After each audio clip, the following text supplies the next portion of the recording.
नाम काफल है और इस फल के बारे में सिर्फ उत्तराखंड के लोग ही जानते हैं, क्योंकि ये फल मार्केट में कहीं भी नहीं मिलता।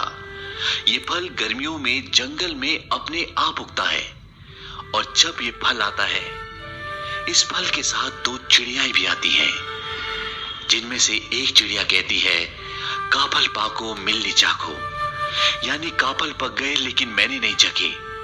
और दूसरी कहती है, पताच बेटी पताच, यानी पता है बेटी पता है।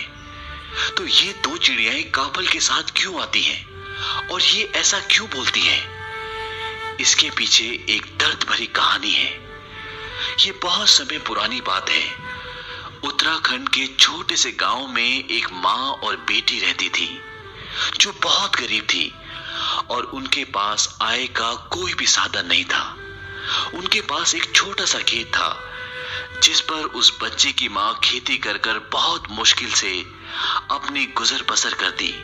लेकिन जब भी काफल का मौसम आता, तो उस बच्चे की माँ जंगल से काफल तोड़कर लाती और उन्हें बेचकर कुछ पैसे कमा लेती, जिसकी वजह से उनके कुछ दिन आराम से निकल जाते।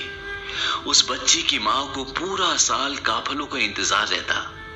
एक सुबह की बात है, उस बच्चे की माँ सुबह सुबह जंगल से काफल तोड़कर ले आई, लेकिन उस सुबह उसे खेतों में काम करने के लिए जाना था। उसने सोचा कि वो शाम को काफल बेचने जाएगी। उसने अपनी बेटी से कहा कि मैं खेतों पर काम करने के लिए जा रही हूँ और जब मैं वापस आऊंगी तब मैं अपने हाथों से तुम्हें काफल दूंगी, उससे पहले तुम काफल मत खाना। और वो खेतों में काम करने के लिए चली गई।